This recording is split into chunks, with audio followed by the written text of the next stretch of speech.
yeah, here we I are. like that, dude. Oh, yeah, you That's like what's up, yeah.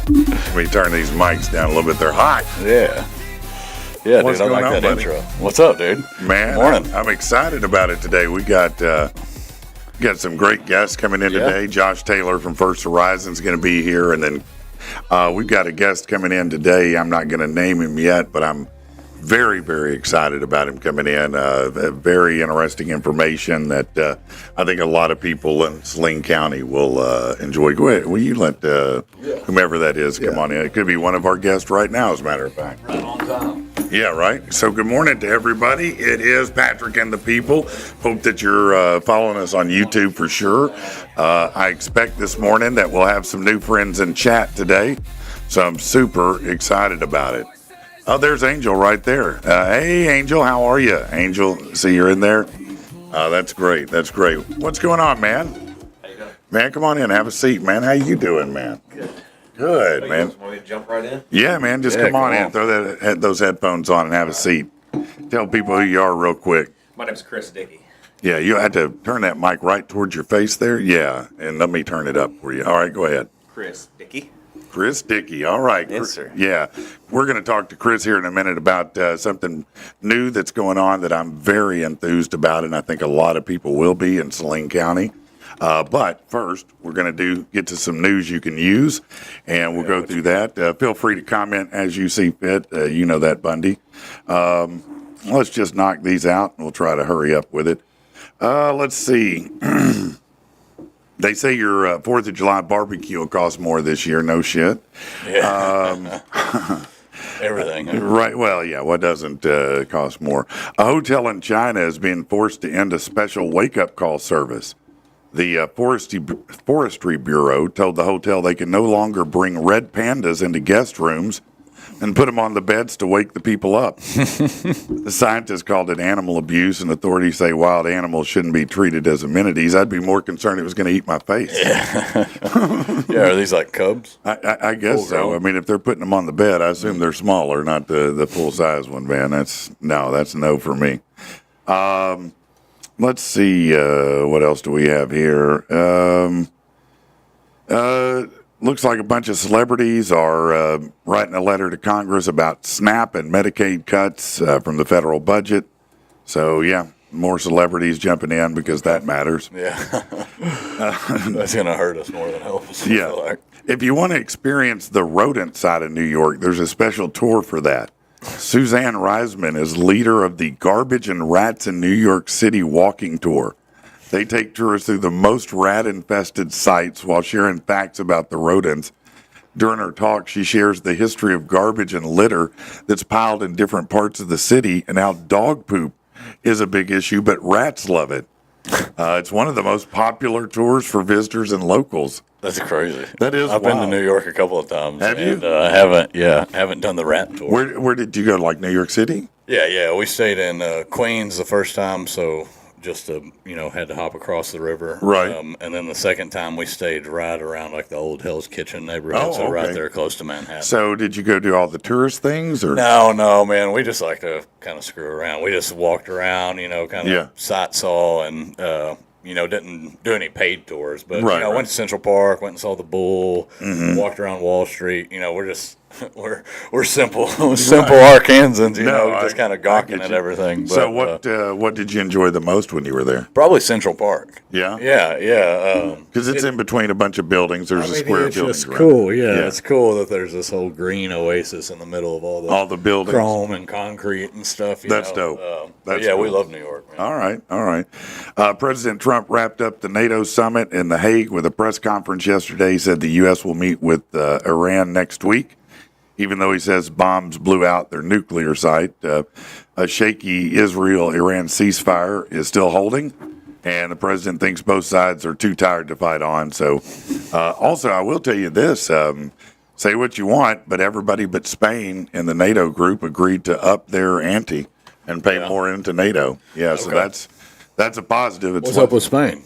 I don't know why They're holding out for? I don't know why they're holding out. They're mad over there right now. They're real pissed off. They've been having people shooting water guns at tourists because they don't want tourism. There's too much tourism in their mind in Spain. I'm like, wow, man. Okay, all right. Let's see.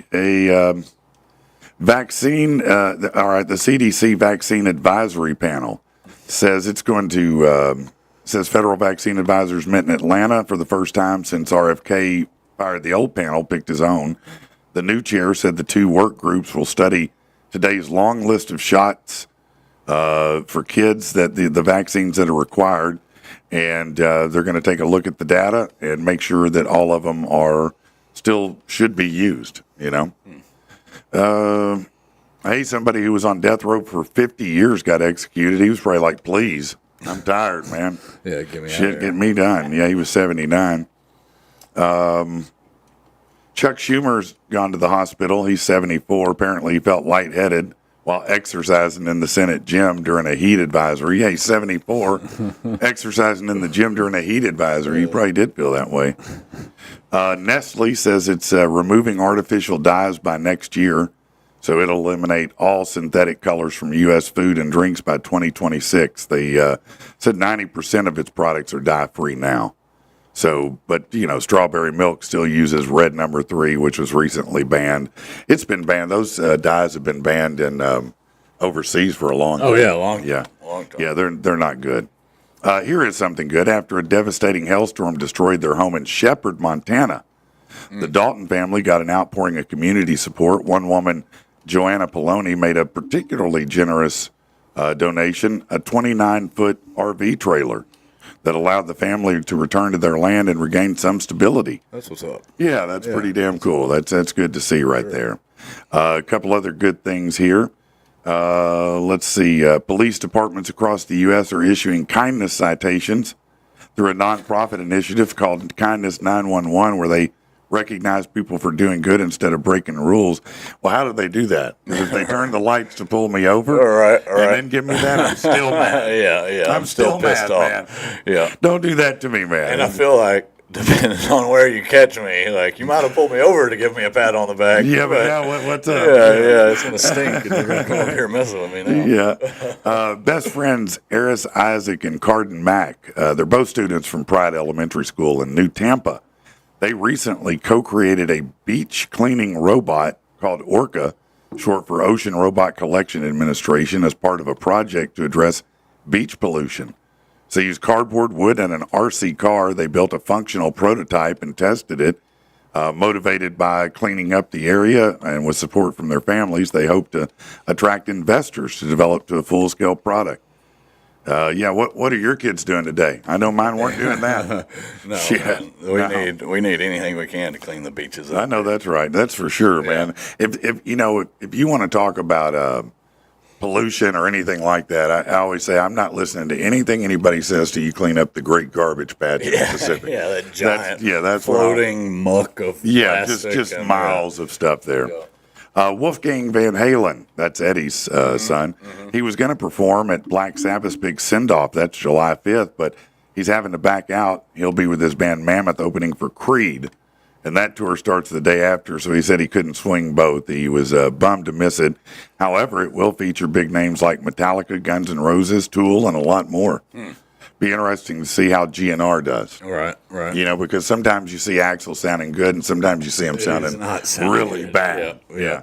And man, that would suck to go. But I know when he came here, he sounded great at War Memorial. Yeah, y'all went to that, huh? Well, I didn't, but a lot of my friends did. And they all said he sounded amazing. Yeah. But then I saw him not long ago, and he didn't sound amazing at all. If you're a fan of James Bond, and I think a lot of people are. Dennis Villeneuve is set to direct the next James Bond film. Now, why do you need to know? Because it's not going to be in theaters like you might think. It's through Amazon. They bought it. So they're working on it right now. It hadn't been a Bond movie come out since No Time to Die in 2021. There has been some behind-the-scene drama between, the family of Ian Fleming and Amazon, but it doesn't matter because they bought it. You know who Dave Bautista is? Yeah. I think everybody does. WWE guy. Yeah. Actor now. I didn't even know. I knew that he acted in some films. I've seen him in a few. I think one of them was Knock at the Cabin. Guardians of the Galaxy. Yeah, of course. Yeah, that for sure. He's finally getting his shot at a rom-com. Yeah, they picked up the Romantic. Paramount did a new rom-com that features him, where he's a romance writer, but he does it anonymously or under a pen name, and apparently he has to get a chick to act like him. Yeah, I don't know really where it's going, but that's interesting. Man, he don't look the same. He looks like he should be doing rom-coms. Does he? Yeah, I mean, Okay. like he used to be. I mean, just jacked. Man, like, they roided all out, kind of get smaller, Dude, don't they? I don't know if you've seen a recent picture of him though. Like he looks sick. Does he really? Like I mean, Like he he's looks that like kind- he's like there's that something big, wrong small? with him. Yeah. Like Yeah. that might be what it was. Like, Might be. I don't know. but I mean, he was never like a fat guy. He's but always fit. John Cena has also come down quite a bit. I mean, you look at him compared to 10 years ago, and that Right. dude looked like a Mack truck. All right. On June 23rd, SpaceX launched a Falcon 9 from Vandenberg with 70 payloads that include cannabis seeds and human ashes. The plan was to orbit Earth 3 times, splash down near Hawaii, so samples could be studied, but communication was lost before landing. So the missing cannabis was part of a citizen science project testing plant resilience in space. I don't know what I just read. While the ashes were being returned to families after orbiting the planet, now they don't know where any of it is. They're trying to Imagine that. find it. Yeah. That's a recent picture of Dave Bautista. Oh my God, is it? That's Dave Bautista? Yes, dude. That looks like the skeleton of Dave Bautista. I Jeez know Louise. he was such a big dude. Man, he but was too. My God. I don't know Yeah, if no, that's maybe he quit taking the testosterone. Or, I don't maybe. I don't know. I don't know how you get down, from that to that. Right. Because if you stop working out, muscle turns to fat. So I guess you just have to lean up and keep Yeah. working out. I guess I don't know. Yeah, I don't know how either. it gets that. All right, let's get into sports and What's then up, we're going to Dave? talk to Chris. What's up, Turkey? Last night the NBA draft took center stage in Brooklyn. The first pick, no shock at all. And if you watch any college ball, you know that Cooper Flagg is the real deal. Old Duke boy. Man, that dude's as good a player as it gets, bro. I think he's going to be a special player for a long time in the Yeah, NBA. it'll be fun to watch. Yeah. By the way, everybody in chat, be sure and say hi to Angel. She's just joined us. I ran into her helping them with the house that we're looking at. And it turned out they were longtime fans, her and Mario. And she's in chat this morning. So everybody say hi to her if you don't mind and welcome her to the family here. The Spurs, with the second choice, took Dylan Harper. Now, if you don't know Dylan Harper out of Rutgers, let me throw you a name you might know. Ron Harper. That's his dad. Ron Harper was the number 2 guard behind Michael Jordan at the Bulls for a long time. But his kid is phenomenal. The 76ers took V.J. Edgecombe from Baylor. The Hornets, I don't know how to pronounce it, but I'm going to guess it's Con Newpel from Duke. Huh? I think that's right. Okay, well, good. And then the Utah Jazz at the 5th spot took Ace Bailey, also from Rutgers. So 2 from Rutgers and 2 from Duke, right there in the top 5. That's pretty good for their school, a reflection on them, right? All right. A fan was ejected. Man, this is where people get out of control, man. There's a difference between giving a little bit of trolling at a ballpark and being a dick. Right. A so-called fan crossed the line Tuesday night. The Arizona Diamondbacks were visiting the White Sox. The Diamondbacks second baseman, Ketel Marte, was brought to tears after an idiot thought it would be a good idea to heckle the player with derogatory comments about his mom, who died in a car accident in 2017. Man, what a shitty dude. Yeah, right? Like, I hope he was banned from. Well, he was. Yeah. He was identified banned from all major league ballparks. Nice. Admittedly, tough to enforce that ban, but that fan would be forced to sign a paper saying if he were found, he'd be subject to arrest. Deontay Johnson, you might remember a December 1st game during Deontay Johnson's brief stint with the Ravens, in which the wideout refused to go into the game when he was asked. He was guesting on the Sports and Suits podcast. He shed some light on what happened. He said he wasn't getting any run plays, no pass plays, no anything. It was cold outside. After the Ravens called his number, said his services were needed, he said he felt like his legs were ice cold, and he didn't want to go out there and put bad stuff on film. So he just sat on the bench and eventually got suspended. Well, now for the record, the game was 41 degrees, which isn't ice cold, but Now he's playing for Cleveland, so I'm sure he'll have great weather to look forward to. Yeah. All right, and that'll wrap it up for sports and news. So here's what we're going to do: we're going to take a quick break, and then we're going to come back and we're going to talk to Chris about his project, what's going on, and why you want to be involved in it. All right, Nice. So give us just a minute, and we'll do it.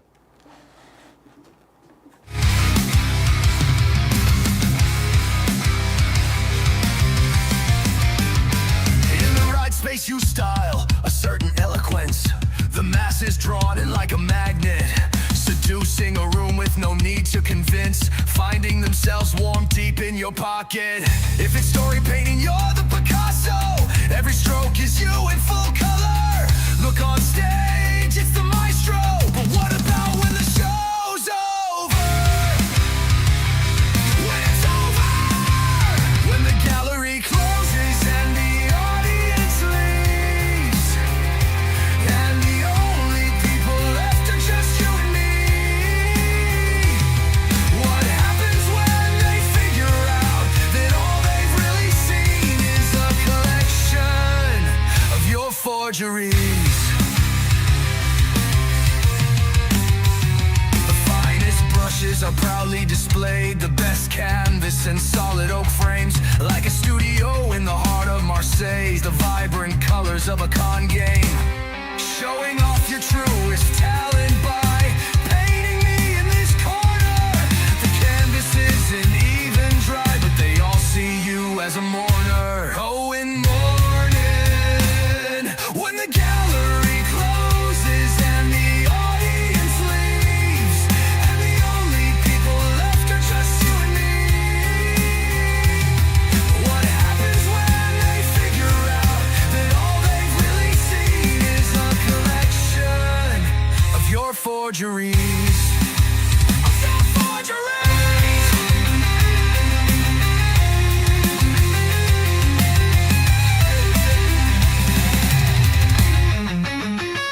The tour of our friends is almost complete. Your paintings hang on their walls. Wonder when they find out the cheat, if they'll regret that investment at all. Are they gonna regret it? Are they gonna regret it? They're definitely gonna regret it. When the gallery closes and the audience leaves, and the only people left are just you and me. What happens when they figure out that all they've really seen is a collection? Is a collection of your forgeries.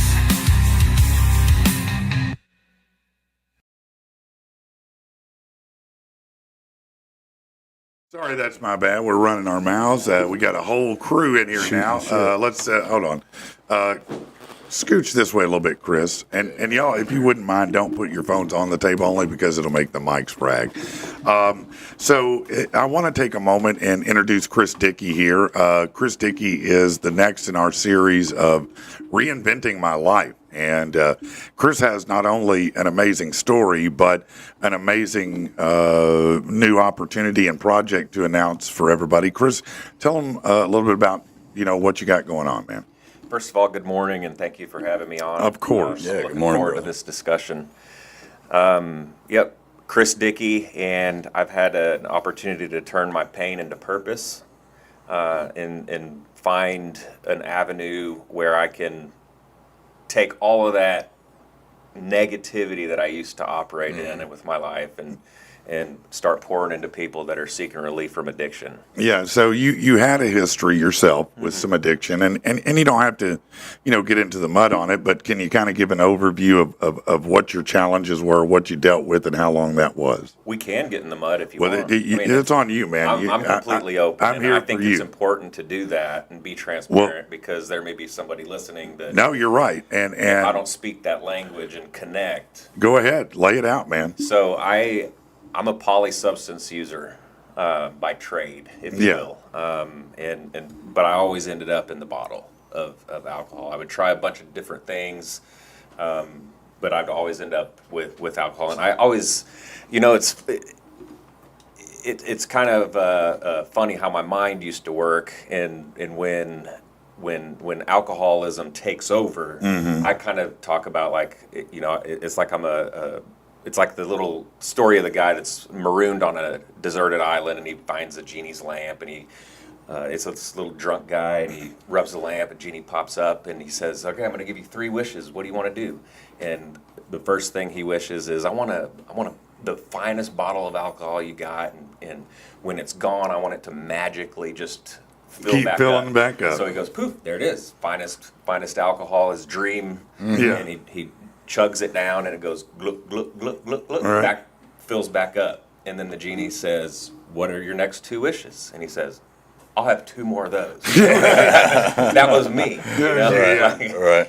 Just kind of lived to use and used to live. Well, yeah, you were pushing yourself for extremes. You're trying to find different highs, different things like that. I understand that. Yeah, and it just takes over. Yeah. It just takes over. I told you when we talked, my dad, he passed away 34 years sober and helped a lot of men, achieve sobriety. And it is like that. It's exactly what it's like. And unfortunately, in an addict's mind, they'll make that poor choice over and over again, and some of it just has to do with how long you kind of build pathways in your brain when you do something over and over again. And it's hard to change that at times, right? Absolutely, because, addiction and alcoholism affects 4 aspects of the person, the spiritual, emotional, mental, physical. Yeah. And it's the only illness that really attacks all of those. Right. And, I didn't start out where I just mentioned, on a hospital bed, after an overdose, being treated at the same hospital my mom worked at. Oh, wow. And just in and out of trouble with law enforcement. I just wanted to have fun and have a little drinky poo. Right. Yeah, right. Some friends in high school. But it's Someone just said, kinda- "Hey, you'd be funnier on if you're stoned." And, all right, and, let me try that. Probably for a little bit, it might even been true until it wasn't. Yeah, Right. no, I always explain, like, my drinking had 3 phases. Fun with problems, and then just problems. Right. But like you said, it's like I can't get off that roller coaster once it's just the problems. Yeah. You know. So you had to have a moment, obviously, where you reach that rock bottom and you're looking up going, God, I something's got to change. What was that for you, man? I had a few of those. Oh, okay. Lots of them. I call them moments of clarity. But this is where when I'm awake for a minute, that window of opportunity is closing for me to get help. Yeah. And I just had a lot of windows of opportunity to close because I wasn't connected to any kind of resources. Addiction kind of blindsided our family and just kind of tidal waved in, and it was just all this chaos, And they didn't know how to help me. Yeah, and sometimes it's difficult, because sometimes no matter what you do, it doesn't matter because as most come to learn over time, and if you watch enough episodes of Intervention even, you'll figure it out, is that until the addict is ready to give it up, it's not going to change. There's no forcing, there's no anything you can do. Now, there are times where maybe a judge say, you're going to prison or you're going to rehab, and maybe that takes root. Maybe that's the rock bottom. But in most cases, it doesn't matter what families do or any of that until the addict's ready. Is that right? Yeah, and I just had to have the right ass whooping. Yeah. I was emotionally bankrupt.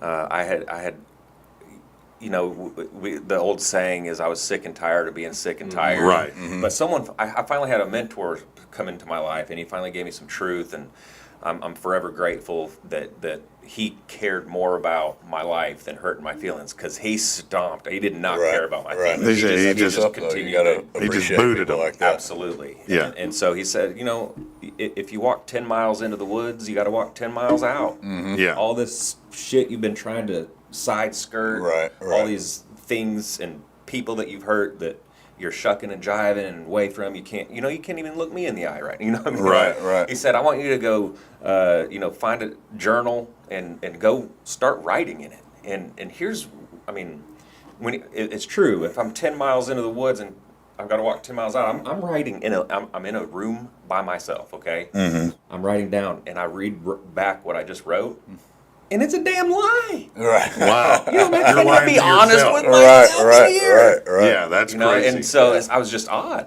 Mm-hmm. I'd rather climb a tree to tell a lie than stand on the ground and tell the truth. Yeah. It was just weird. Well, but I think that works to the mind of an addict. Yeah. You know, that 100%. they're always circumnavigating the truth or trying to get around or avoid, because otherwise you have to face yourself. Yep. You know, you have to be honest. Making yourself excuses. Yeah. I mean, that's what it boils down to. Sure. Yep. Sure. Seems like. So Yeah, justifying. I mean, that's a great segue into how I got to Arkansas. You know, I told my mom I wanted to go be a real estate mogul in Miami, Florida, and I was living in Oregon. Yeah. And I mean, I could see it. I knew. Yeah. She knew. Yeah. Yeah. I want to go somewhere Look, else I'm and going. drink. Okay, listen. I was sober at the time, Okay, I gotcha. and she knew what was getting ready to happen. Right. And I'm going down to South Beach, Right. Miami, to turn my life around. Right. Come on. Yeah, Come right. on. You're right. And so I jump on a Greyhound one way all the way down to Miami, Florida, with a couple of friends that I convinced to come with me. And that venture only lasted a couple of weeks, and I was living with my grandmother in Bethesda, Arkansas. Oh, wow.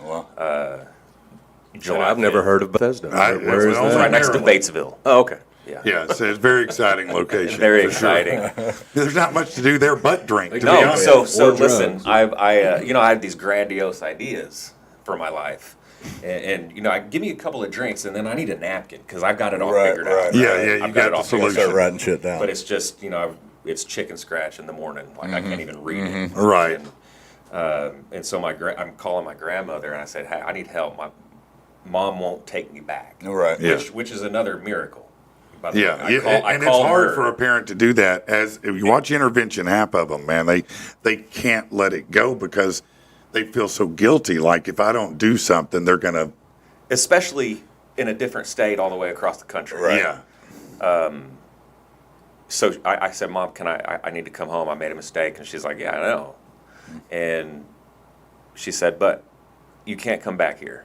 I love you very much, but I cannot continue to watch you just deteriorate. kill yourself." Yeah, And we had been through a lot. And it was that bridge that I had finally burned. And I was mad. Like I hung sure. up on her, and I was, Yeah. yelled at her a little bit, and then I'm sitting in the room, and what you said, all those excuses, I finally, I could see that blame-o-meter that I always walked around with, that victim mentality. yeah, I could see that, man, I'm the manufacturer of my own misery. Yeah. For the first time in my life, in my mid-20s, I'm like, I'm the problem. you became Say, self-aware. "Damn it, it's me. Yeah, Damn it. I'm the common denominator. That sucked. Yeah. And so then I'm calling my grandmother, and she's like, "Yeah, you can come here." And she's trying to paint this picture like I can work in the chicken plant with my Right, cousins, right. And Yeah. I'm like, I'm just coming off of this grandiose idea of like Miami Vice, Right, like right. selling real estate, Yeah, walking I'm around wearing with a gold pastel chain. jackets and pimping. I got you. Ballet in my Lambo. That's right. Of course you would. Yeah. So I reluctantly jumped on a plane and went to Little Rock, Arkansas. I had the old iPod. Yes. I remember White Snake's "Here I Go Again" just Yeah. sitting on the plane, and I'm just Yeah. completely devastated and hopeless. Yeah. Right. Yeah. I just went from my Miami dream to Arkansas. Yeah, and it's that's- hot. Yeah. And it was July 5th. Oh I got yeah. it. Yeah, especially no, in chicken Jesus. houses. Yeah. Yeah. So my grandmother, she's no longer with us, but I'm so grateful for her too, because Yeah. I have the best grandmother in the world. Like Right. I'm out in Bethesda. She's driving me around looking for work. She's doing my laundry. She's making me sandwiches for lunch. Taking And, care of him. I'm like, Yeah. this is great. This is way better than I thought it was going to be. Yeah. And a couple of months later of that, she gives me a bill for $400. Oh wow. Oh, That's great. No such thing as a free lunch. I love that. Yeah. Yeah. No, that's great. I was like, are you serious? right. But that kind of stuff, But I was able to start receiving these lessons and kind of starting to apply. I was growing up. Yeah. You know. Yeah. So, you've overcome and now, on the other side of this, you said, hey, look, there's not enough resources out here for people who have dealt with what I went through. I didn't have all these options to do anything, go somewhere, get the help, So you said, I'm going to take it on myself to do it. Is that right? Yeah. Is that basically what happened? Yeah, so I had a career in higher education, and I kind of kept my my recovery story close to my chest. I'd share in different opportunities with some students that were having trouble getting across the finish line if they came across my path, and so. But I was more of an advocate, a recovery advocate at the time. Yeah, and I was still finding myself and building myself up, right, investing in myself. And so it wasn't until I was a decade in to recovery, and I was serving on a nonprofit, Wolf Street Foundation. Yes, and was lucky enough to be their vice president for a little while, and that's awesome. I started seeing the gaps in services in how Arkansas approaches addiction medicine. Right, a lot of antiquated, old horse doctor methodologies. Yeah.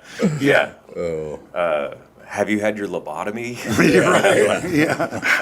How about some electroshock therapy? Yeah. We The could do that. Thorazine shuffle, still just doing this old adage of like we think, oh, it's just sitting around a circle and talking. Yeah. Right. Yeah. And so I was like, I have a heart for entrepreneurial kind of stuff, and started talking to some different people, and it's like, I think I could do something. So I opened up a little outpatient facility, left higher education. You just walked away and said, you know what, let me try this and see if I can make this work. Yeah. A friend of mine said, burn lifeboats. You don't even have a plan B. Someone more conservative in thinking, like, what, you don't even have a plan. And I was like, I can't have that. No, if you're going to do it, you got to do it. Yeah. And so I built this little outpatient facility, and at first I wanted to do like sober living. Yeah. And then it just kind of grew from there, which is kind of scary for me because that's how it wound up in Miami, Florida. Right. We were just going vacation, and then we kept talking about it, and then I'm like, let's move. Let's get on a great. So I had a history of that kind of like the grandiose thinking, right? Yeah. And so, but by then I felt like my judgment was pretty sound. better. Yeah.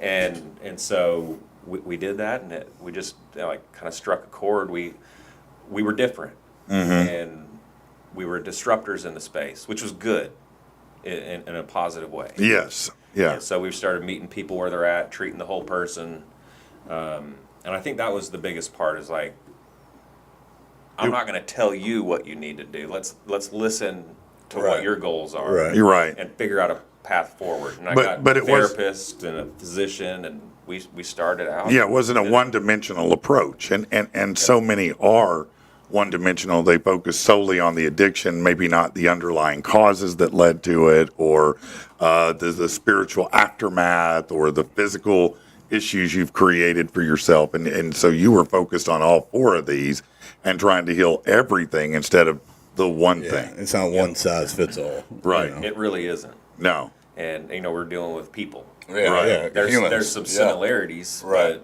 but We all get there in different. Yeah, we walk different upright routes. and we pee. That's about the beginning and end of it, So sold out of that venture, and spent a couple years in the lab trying to think about how we can even make that more robust and effective. And so had an opportunity to get an old school out in Perrin, Arkansas, and remodel it. In Saline County, yeah. Repurpose it in Yeah. Saline County. And that's a pretty big complex there, right?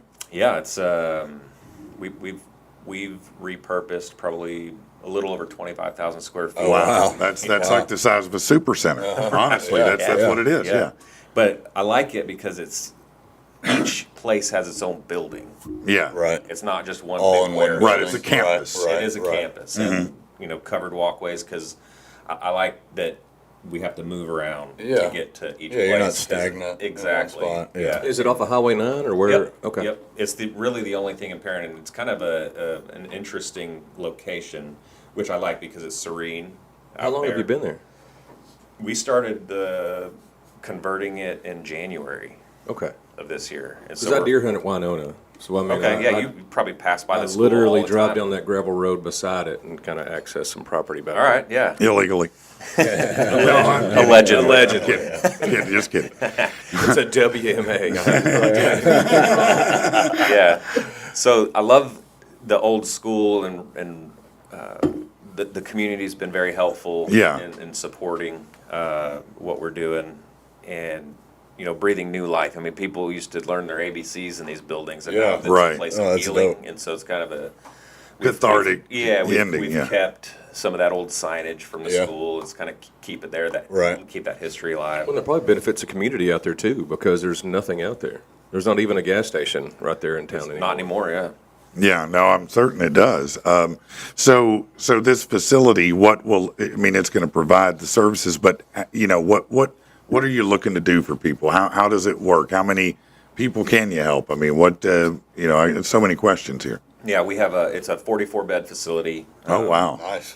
It's a medical detox, so round-the-clock nursing care, and then residential, we can have 32. So 12 beds in detox, 32 bed in residential. The buildings, kind of the way they're shaped, create a courtyard. So we put a fence up, and it's a really nice grassy area in the Right. courtyard. So in people's downtime, they can spill out into that. Into the green space. Yep, and- yep, yeah.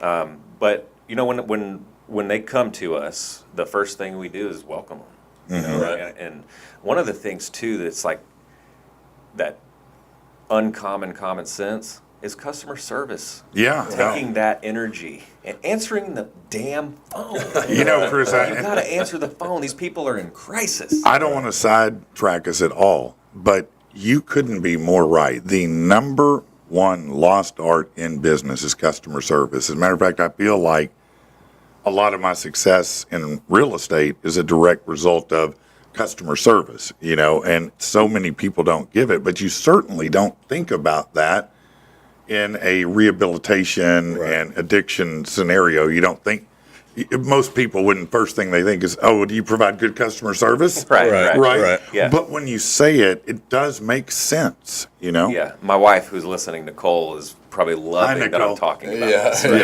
Because this is what super important Right. to her. Yeah. But I come from higher education. You got professors thinking they can just treat students like crap, Right. And they can talk to them in any way, and they don't see students as customers. Right. No. Like you're not going to have a job right. If the students don't if come. you put walls up for Right. students and create barriers. And so it's super important to us when we were developing our program, even from the design into the colors and the smells and the visuals that you see in our facility is all about removing those barriers. It's all Right. purposeful. Exactly. We're with intent. Yeah, We've designed this intentional. whole thing. And so when someone pulls up into the parking lot, I want them to feel like their life's about to change. Right. Yeah. I want them to feel hopeful. Coming into our facility, you shouldn't feel like your bedroom's like a step down from a jail cell. Right. Right. So we've invested quite a bit into bringing, like, this is what life can look like. Yeah, you want them to feel like this is what it can be, not this is what it is. Yep. So they're met with, someone that we call a peer support specialist. That a requirement to get that credential through the state of Arkansas is to have lived experience. They found a way out. Yeah. And they see the people coming in, and we're going to start developing. There's multiple pathways Right. to finding a sustainable foundation forward. Yes. And it's our job to help facilitate that journey. So if I'm hearing you correct, and please tell me if I'm wrong, that you guys may use multiple methodologies in order to help someone overcome whatever it is, based on what their needs are. Yeah. Yeah. So we have a multidisciplinary team.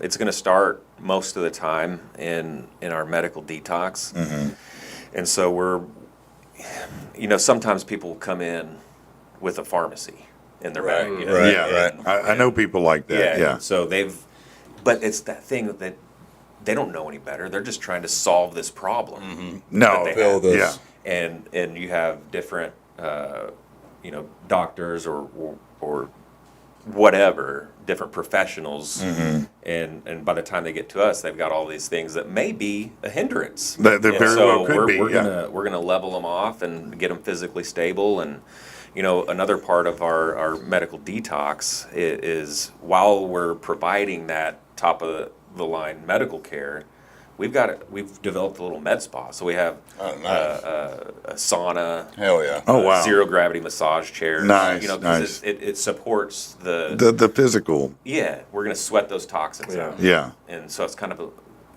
expedites that process. And so when they come to us, I want them to really just relax. Breathe. We're going to work on breath work.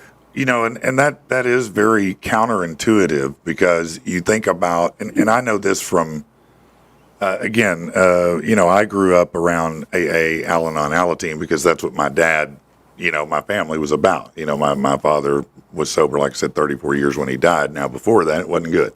But as a matter of fact, it wasn't good even after that a lot of times. But he did help a lot of people, but he was also an asshole. And, he would take guys that he was, working with and meet them at bars. And they'd be like, why do you have me? Well, if you can't handle it here, how are you going to handle it in real life? Right. But, that's that tough medicine way to go. That's that real shock and awe campaign. But Right. what you're talking about instead is putting people more in a relaxed state, more at ease, where they're more receptive to hearing and understanding how they can overcome this. Is that right? Yeah, but I mean, Not saying you can't give tough love. Exactly. I get that. I get that. I needed that. I needed that truth where someone's saying, like, my mom even, she explained to me that I was an underachiever. Okay. I really had to lose. Yeah. Right. I've raised you as loser mindset. Yeah. Because, and so I had those people in my life that cared more about helping me with my life than hurting my feelings, Right. and so we're definitely not afraid to do that. So let's talk about a couple things that I think are real concerns for people in the throe of addiction, okay? Mm-hmm. So number one is that you've been a hurricane. Inside you, you've been a hurricane, and if you get sober, you're going to have to face all the damage that you laid down. And I think that's a hindrance sometimes for people. Can you speak to that a little bit? Terrifying. I mean, I couldn't even shut the faces of the people I hurt off anymore when I was drinking and using whatever kind of cocktail I could come up with, and they Yeah. were still there. Yeah. That means it's not working. Right. And so I lived on an island of one. Mm-hmm. Which is lonely as hell. Yeah. And being isolated, and that's where I think this illness thrives. Yeah. Is keeping me separated. Right. All right. I have this untreated alcoholism, and my mind wanders back to a drink. If I can muster enough self-will and willpower to say, okay, I'm swearing it off forever, Yeah. it's only going to last probably till noon. Right, Before right. I'm You're right. Before I'm tormented enough, or I have to. I'm either Yeah. going to Yeah, you're going to off fight or flight myself, mode almost. or I need Yeah. to take a drink. Yeah. Right.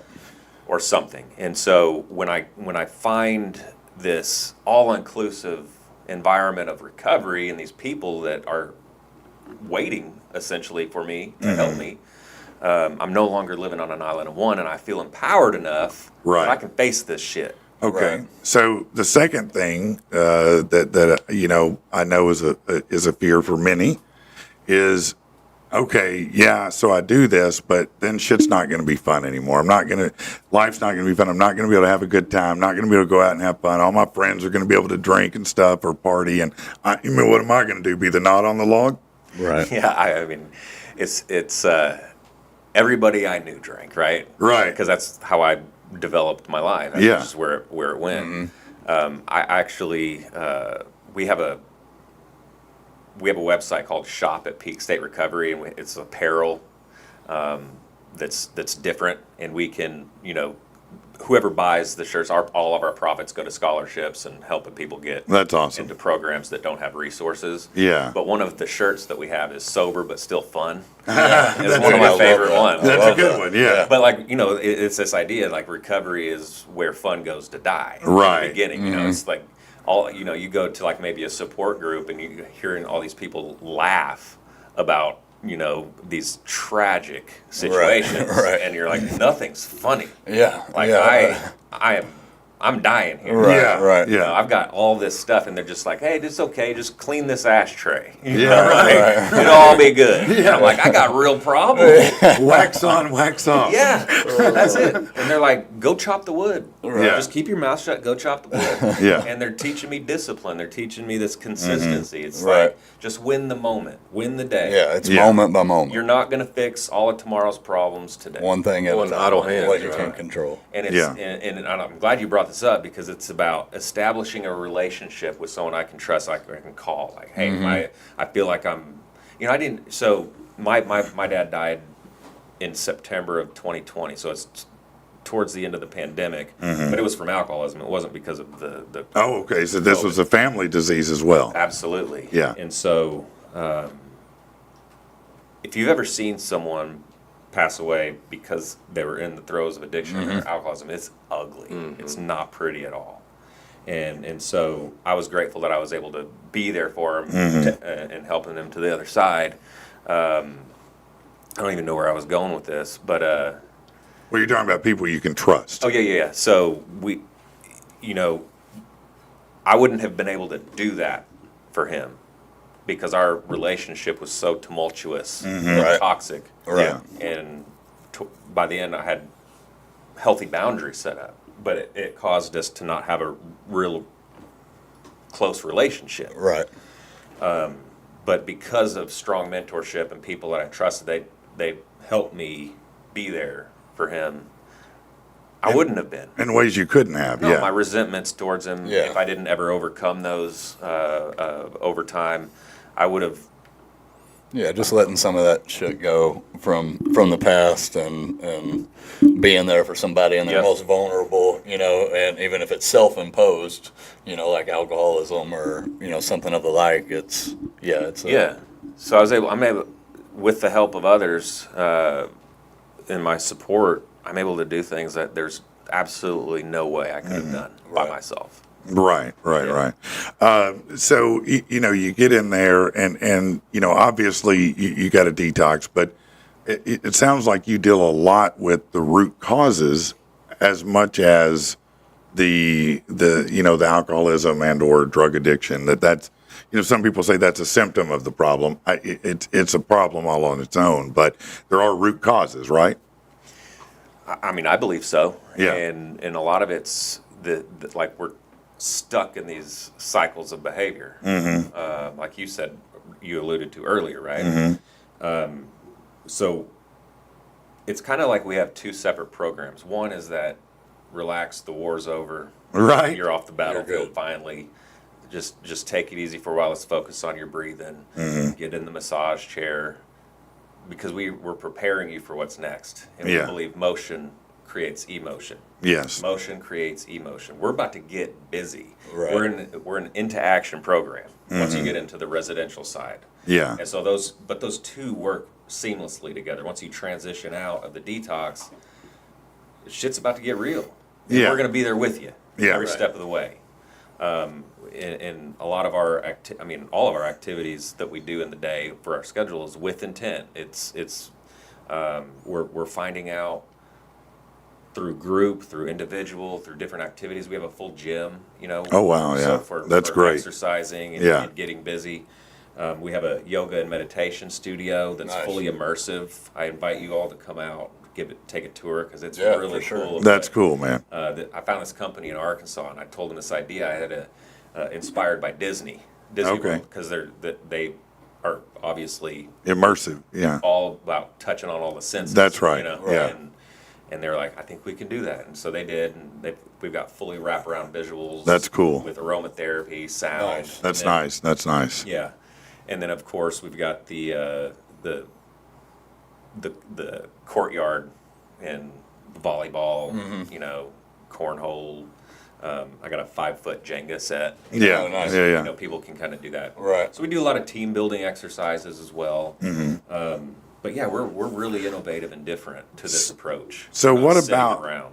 What about now? I know a lot of times in addiction, people don't have gainful employment, but sometimes there are really addicted people who are still very functional, and they're like, "Man, how can I be off work for that amount of time if I really need the help?" They need to file forced medical leave with their HR department. And My friend of mine just come out of rehab Yeah. a couple weeks ago, and he was alcoholism, waking up in the middle of the night, having to take a couple shots and going back to sleep. That's and tough. He said, and he's got small children and a wife. Yeah. And finally went to his wife and it's like, I've got to get help. And she didn't realize how bad it was. And it's just been going on for a couple of years. Like I know hunting season, we all drink and whatever. And he had a problem a few years ago. So then, my other buddy and I kind of backed away from it, not taking alcohol around him. But now he's sober. But, yeah, he said it was a forced medical leave, FML report you file with your HR department, and they can't fire you. Yeah, I never heard of such a thing. So also that's good because now we're seeing a lot of more employers are stepping off of that kind of stigma. yeah, And they are, like you just mentioned, more supportive. But if you have to do that route too, you do that. But to your point, how am I going to take this time off? Well, it's going to be indefinitely if you don't Yeah, right, do something. right, you know? yeah. No, that was a softball, but I just wanted to illustrate the point that I know we often paint an addict as the typical intervention person who's stumbling around in an alley, but turning tricks, eating out of a garbage can, etc. But a lot of them don't look like that. That's not always the face of addiction, right? It's me. Right. Right. It's people in our community going to church.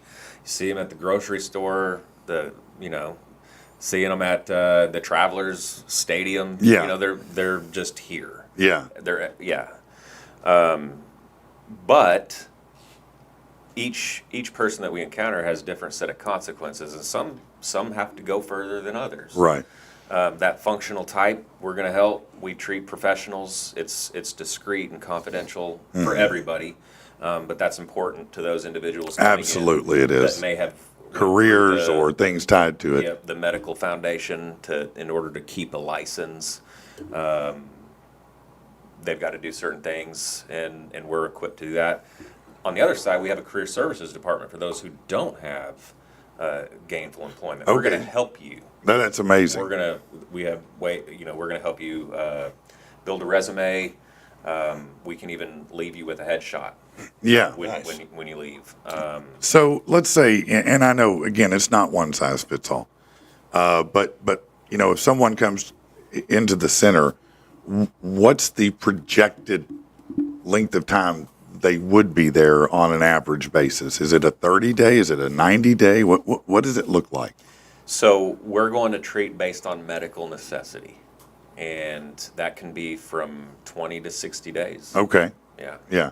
And so, the next thing people are going to say, obviously, is, well, how much does it cost me to do this? I mean, I'm going to be, if I got to put myself in upside down in debt, I'm going to have another reason to drink, Yeah. So how does that work?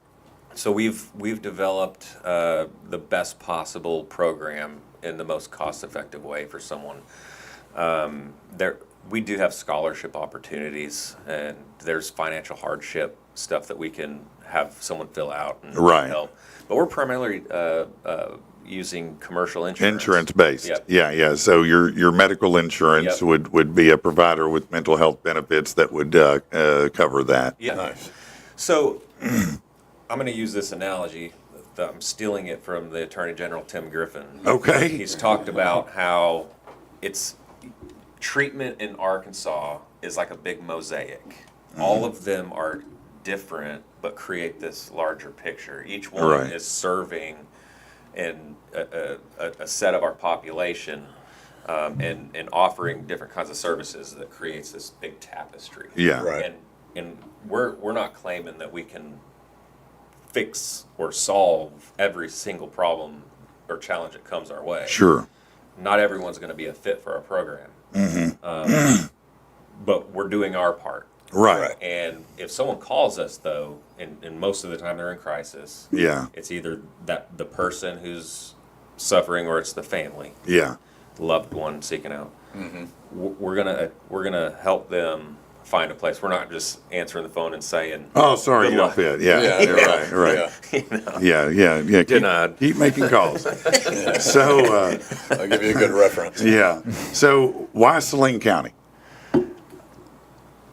I mean, That question, the answer is obvious, but go ahead. Because Saline nothing County existed there. That's right, because there was nothing there. And look, let's be honest. Saline County has, at one point in the history of this country, Saline County was the meth capital of the United States, and it's certainly there's still plenty of it there, as well as a lot of other things too. And there wasn't a lot there to address these things, so it was really overdue, wasn't it? Right. Yeah. Yeah, and another thing too. Yeah, we're located based in Saline County. We love this area, but we also will go get you. I think that's another Nice. thing missing in different organizations is I mentioned that window of opportunity that's closing. Yeah. If I call somewhere on a Friday and I'm like, hey, I need help, and they tell me to come back Monday, Yeah. I guarantee you Sunday I'm thinking I overreacted. Yeah. Right. 100%. Yeah. 100%. You Yeah, talk no, yourself no, out of it. You justify it. Yeah, no, you got yourself back on track now. Hey, yeah, I I've got don't this even need thing. that. Like, hey, yeah. where's that napkin? Yeah, let me write these ideas down. I got it. So what's the average time you'll go pick them up? Is it like 2 hours, 4 hours? Anywhere in Arkansas. Nice. That's No, I mean when they call you and you're like, all right, we got the insurance, we're doing this. So We'll be yeah, there at 2 our o'clock. pre-screen that we do is pretty thorough, and so we're gonna try to get the history and get to know you. We're gonna check your insurance or whatever other resources you have, and we can have someone dispatched out there. If they're in Eureka Springs, for instance, that's about a 3-hour drive. So we got to get going as soon as possible. Yeah, So. no, that's great. That's great.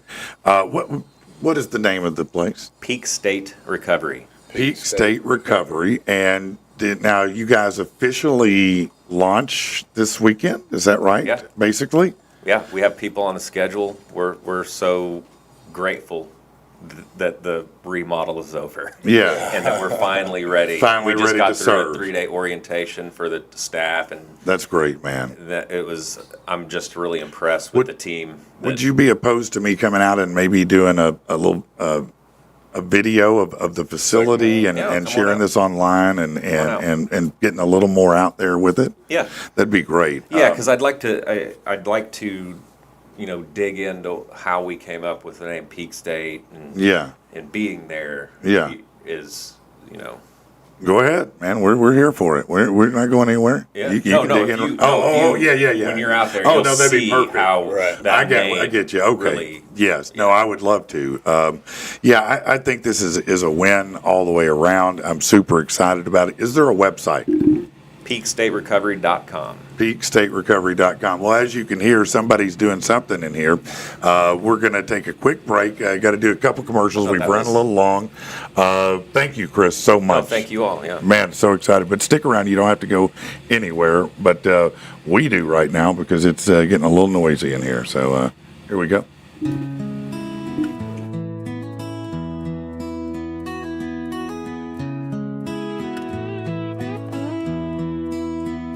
The big game is on tonight. I got it in some parlays. The 75-inch is shining bright. Got a blizzy in the ashtray. Getting snacks, about to finish. I hear him start the anthem. Gotta hurry, I can't miss this. But then here comes my tantrum. Who the fuck ate my Doritos? Just day before I got the big bag. Nothing here but Tostitos. We got ourselves a real scumbag. I don't know if it was my wife or my daughter or my son. How can this even be my life? What the hell have I done? Well, I don't give a damn who done it. They're gonna catch a fresh one. Somebody better haul ass and run it and go give me a new one. Who the fuck ate my Doritos? Just day before I got the big bag. Nothing here but Tostitos. We got ourselves a real scumbag. Not a damn person in the place. By God, it's only me. Just wanna put the smack on one face. But who knows, maybe three. I'll have to go toasted O's and ranch. Game's already started. I swear to God I'll never answer when they ask who farted. Oh, who the fuck ate my Doritos? Just day before I got the big bag. Nothing here but Tostitos. We got ourselves a real scumbag.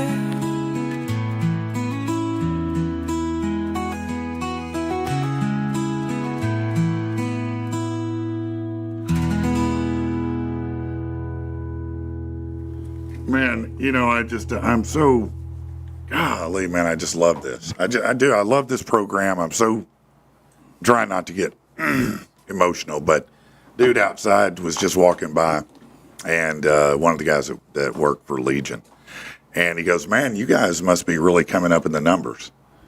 And I said, "Well, man, I appreciate that, but what are you basing this observation on?" And he said, "Well, man, you're starting to show up in my YouTube feed." And I was like, "Hey, that's good news, man. I'm glad to hear that." But I think that because we have a lot of real conversations with people, Right. and it's real stuff. We're not. We cut up and we have fun here, obviously, but we do a lot of real shit too, and it matters. Just going through some of the comments here. Yeah, what we got? And let's see what everybody is saying here. I wanted to get down to one I saw. It's nice to see that one that says, "I've seen pictures and videos of it. It's beautiful." Yes. When we first, and this is not disparaging to the community. It's just it was too big of a campus for the Right. community to support, and but there was some dilapidation. And Yeah. I'm out there with family. I'm out there with other people, and I'm saying, "Here's my vision." And they're like, Yeah, this dude. old rundown Like, building. I'd be going through these old buildings out there where it used to be classrooms, and I'd be down after that for 2 days with allergies. Oh, Yeah, right. Just yeah. all the junk. Yeah. And, Yeah. Yes. Yeah, no, that's But certainly yeah, true. so we worked hard to get that. Tasha said, "I'm 10 years clean this August. So proud of all of us in here." It's amazing. Another person said, I'm 6 years sober now. I love it. So a lot of people in here who have recovered, and are celebrating that with you and very excited about it. So that's great to see. This person said, "Working on 2 years sober this November. Pretty sure COVID took my drinking to ludicrous speed. Hard to pump the brakes, and when I did, it was rough." So a lot of feedback here. Mitchell said, "I love that. Multiple ways to rebuild foundation. Maybe that's my calling in life." Yeah. So look, I love that. you're inspiring right now others, and that's amazing. Tasha said, "I've seen pictures and videos of it. It's beautiful." Yeah, she's pretty familiar with it. She said, Yeah. "Chris is the guy opening Peak State Recovery." I knew I recognized him. Following the Facebook page. Yeah. And then Brandon said, "I kind of want to see the facility. It sounds nice." Yeah, it does. Justin's baby, that's Crystal, said, "Patrick, you reach so many people. I don't think you really get how much people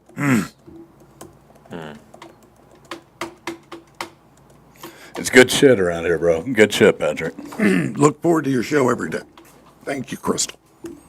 I'm sorry. No, that's I apologize. no, that's no apology needed. It's just, I love people. Listen, and what I we're love talking these people, about, and we are cutting up a little bit, and I have to laugh at some of that tragic stuff that I've been able to heal from. Mm-hmm. But it is life and death. And it is, man. Thank you for having the conversation. Yeah, man, it's important. And you're seeing it. People, they want to have the conversation. They're driving it. Brad said almost 6 years now, no alcohol. Good for you, Brad. Good for you. I'm proud of you. I think it's something too. You find the more you talk about it, it's so common that you know what I mean. We all kind of act like everybody goes to work and does their shit, but really, I'd say 75% of people out in the real world are dealing with some kind of they're filling that hole with something. Yeah, something. Whether it's too much TV, too much alcohol, too much drugs, too much food, just too much whatever. And that's why I think people are so eager to talk about it. It's this thing that everybody deals with, but nobody talks about. You're right. No, you're right about that. And I encourage you, Chris, to stick around this morning if you have time. If you don't, I understand, but please feel free to stick around. I do want to talk a little bit with Josh Taylor here. We talk a lot about Josh as a mortgage broker because I'm a real estate agent, and I use Josh regularly. Matter of fact, I can tell you the last 3 clients of mine that Josh helped, 2 of them paid $500 to get into a new home. 1 of them paid $900. Oh yeah, those are facts. And sometimes people make it seem insurmountable to buy a home, but it's really not that insurmountable, is it? It's not. It's just taking the steps and finding somebody that you trust to handle it for you, because we're not reinventing the wheel. It's literally just putting the numbers together, making sure somebody's making an educated decision, and kind of making it make sense. Sure. But the grant funds, we ran out of the grant funds a month ago, and so we burned through $2.5 million of grant funds in 6 months. That's fast, man. Yeah. Typically, it's November before we lose this stuff. Yeah. Thank you, Chris. But good to meet you. We still have the 100% loan. Well, it's $500 down payment loan for lower moderate income borrowers, and the rate today is like a 6.625, which is right at the conforming loan rate. Let's talk about that for a second, because I was kind of talking about this a little bit yesterday, and I think that a lot of people have a misperception based on what happened during COVID. When rates got down to 3.5%, crazy numbers. They want those COVID rates back. Sure. Well, who doesn't? But that's almost like a once in a lifetime thing, right? It absolutely was. I closed a loan at 1.875. Which is insane. That's insane. Crazy. But the reality says, over the history of financing homes, that right now we're about in the normal range, right? 6%, give or take, 5.5 to 6.5 is really what the banks are making money. If the rates drop to 4% today, that $200,000 house you want to be worth $250,000, right. $270,000, because the supply and demand is going to go back up like it was during COVID. That's why you had that appreciation that jumped so high. Sure. Because everybody wanted it. And it seems to me, and this is just my perspective, I was a realtor for 13 years, but I've been a mortgage guy for 6, so it's a better part of 20 years. Yeah. It seems to be a buyer's market again, in the aspect that the buyers are negotiating closing costs paid for them. Houses are sitting, for 10, 20 days now instead of stick a sign in the yard and you already had multiple offers. But that being said, it's also buyers need to realize they're not getting a perfect house. Well, no, I think that is something important. It is somewhat of a buyer's market. It's not like it was in 2021. But you do have a lot of advantages right now because inventory's low, and there are people are a little more picky. And so you are seeing some homes stay on the market longer, particularly for those people who still feel like the sellers who are still thinking back to 2 years ago, I'm going to max out whatever the top end of this is, but that's not the reality right now. And then not update anything. Right. No. My house has been sitting here for 15 years. We love it. I haven't patched a drywall hole in that whole 15 Right. years, and I haven't done anything to the kitchen or master bath. Right. Or it's not called a master bath anymore. What's it called? Primary. Primary. The primary I suite. apologize Primary bath. to Yeah. everybody. Yeah, no, that was a new lexicon change a couple years ago. Oh, dude, I didn't know. I wasn't yeah. up to par with that one. Yeah, it's the primary now. Yeah. Primary baths and kitchens sell houses. Yeah, That's just the name of kitchen the and game. baths is exactly right, and you can have they use you'll often see the phrase well maintained, which means no updates. It may be clean, it may be nice, but we haven't spent any money updating the kitchen. We haven't updated the bathroom. It's very well maintained, Right, but right. not updated.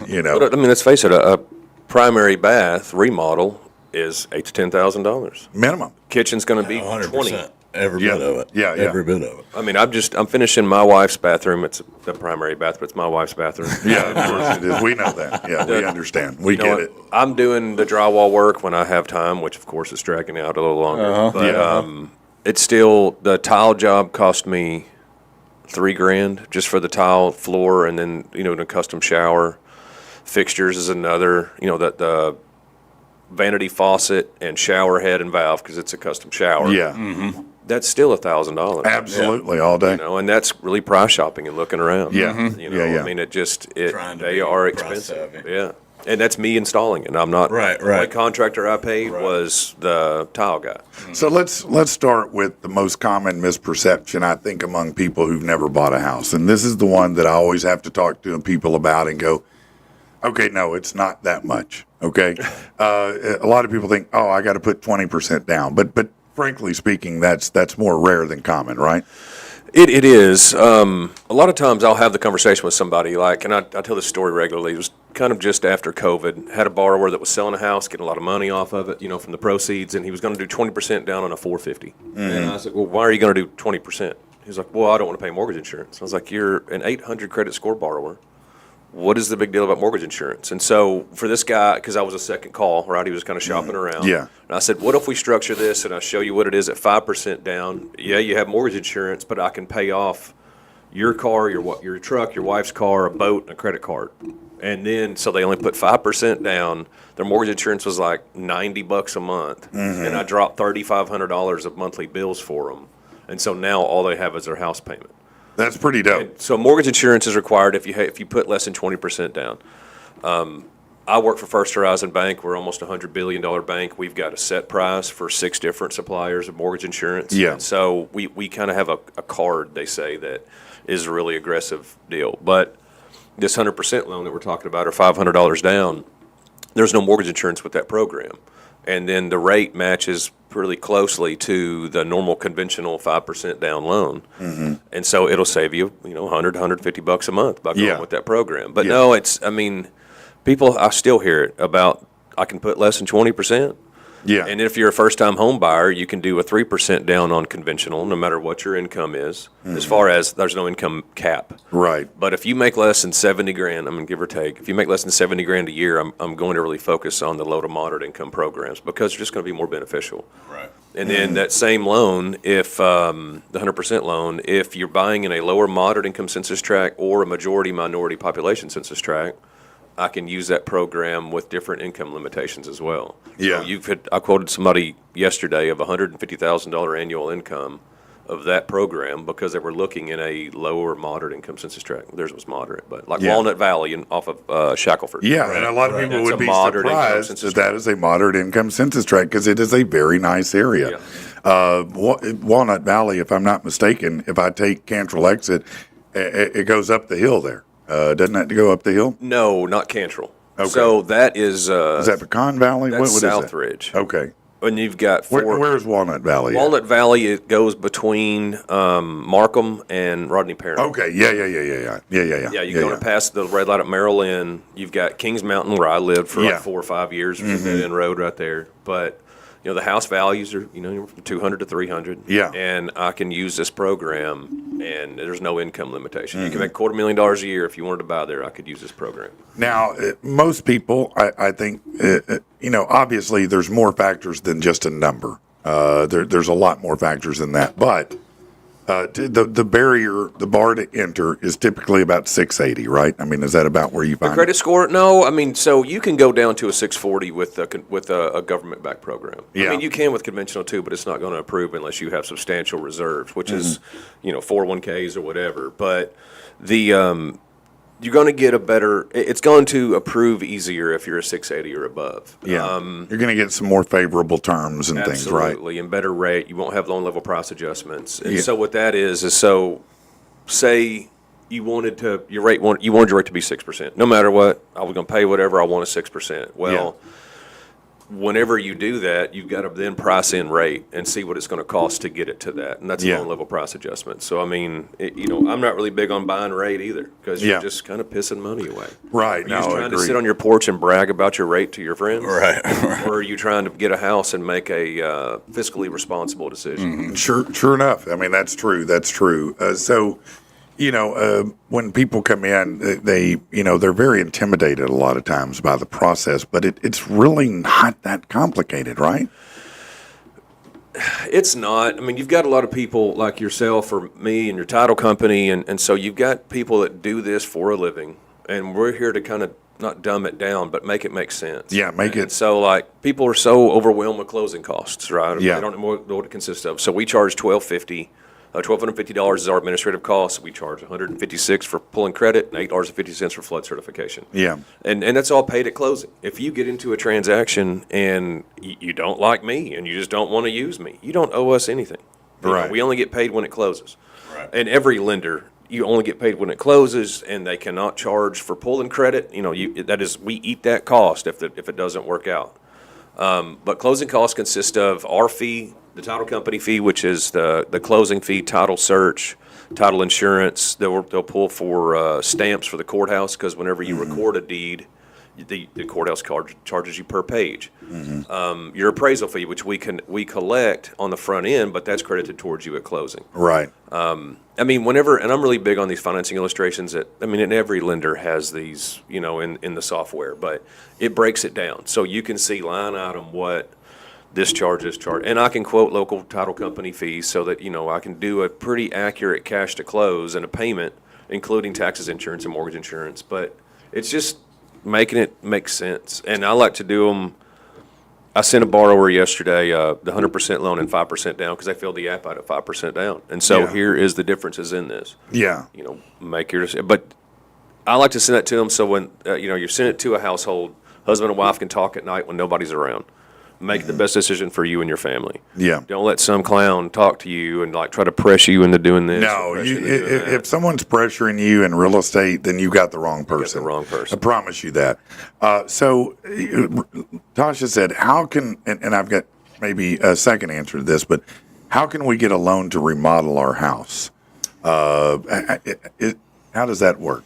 It depends on your equity, which is the loan you have now versus what it's worth. Loan to value is what we call that. But you can do a cash out refinance up to 80% loan to value. Now, if you're sitting at a 3%, that'd be really tough for me to pull the trigger on. Yeah. But you could also do potentially a home equity line of credit or a HELOC. The issue with a HELOC that people misunderstand is, for one, it's a line of credit. Mm-hmm. You can just let it sit with a zero balance, and you've got an emergency fund that is literally attached to the equity of your house. Oh, wow. But it is an interest-only product, which means if say you pull out $10,000 to do a kitchen, and then you're just making, I got a payment of $150 a month, that is just interest for the first 10 years. So you need to pay that, you get a bonus or whatever. You've got to pay more than your minimum payment to get that knocked down, because I refinanced for a guy, 2 years ago that had a $40,000 HELOC, paid his minimum payment. After 10 years, it amortized to a 20-year loan. And he was like, I've been paying for 10 years. I haven't paid anything. I was like, did you not understand that this was interest only? Right. And he didn't, but, a HELOC is a good avenue for that. As far as just a loan on your house, that's a private banker, or that's more like a bank manager at a branch question. I don't have that product as a mortgage. Now, one thing I will say is when you talk about getting a loan to remodel, there's different approaches, because if you're remodeling for yourself, it's different than if you're wanting to sell it. Absolutely. For example, I have clients who All right, here's a great example. A friend of mine named David in Conway, and he had a home. He was building a new home and had a home to sell. And that home, look, he's got a family with kids and pets, and they lived there for many years. And so what happens over those years is normal wear and tear, right? But because he's building this new home, he didn't have a lot of cash reserved to go renovate this property to sell it. So I like to think of myself as a creative realtor. And we sat down and we talked, and I said, here's what we're going to do. This is what I think will work. Let's put, just right there in the listing, a $15,000 credit. And that $15,000 credit goes to the buyer to do whatever they want to do to update the house. It goes into what's called an escrow account. And that escrow account is there to pay for it after the sale closes. So we were able to sell his house.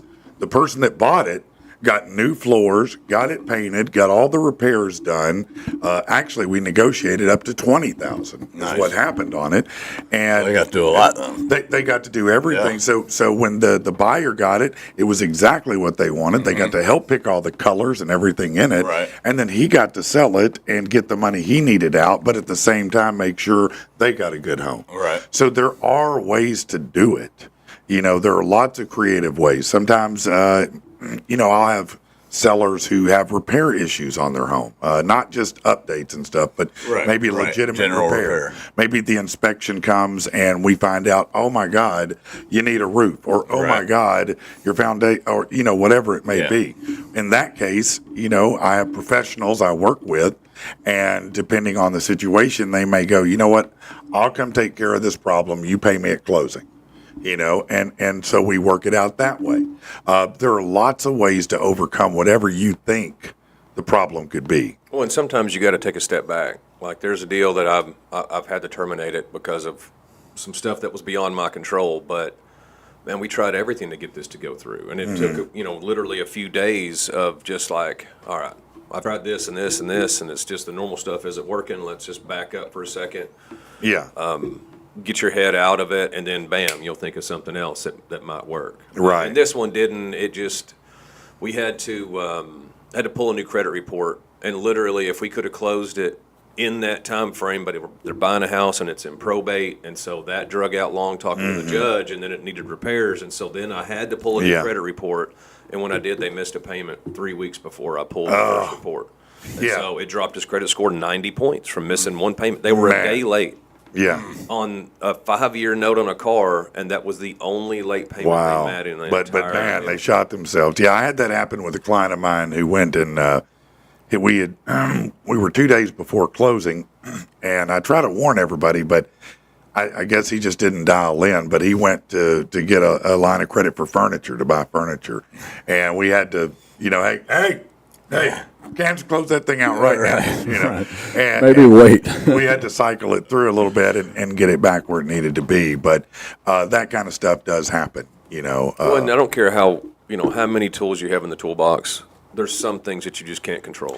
There are a lot of things you can't control, and you have to find workarounds with it. But sometimes, for people, sellers especially, man, they get disillusioned when they have to pay out repair costs. But I've got a guy right now that we're working on, and we're going to sell his property. But when I went out there to assess it the first time, because we'd been talking for months, and he had a family member who was living there that he had kindly allowed to live there, and it had been he moved out of state. They'd been there 5 years, and when I finally got there, I had to call him and go, bro, if I sell this right now, you're going to lose money. That's kind of why I snickered right then. Yeah, because I knew how that was going to. Yeah, you literally are going to eat it bad, and so the only way this is going to work is if you do a little renovation here and get this right. And get them out of the house. Yeah, and we had to get them out, and then he had to get a reno, but he didn't have a lot of money. So luckily,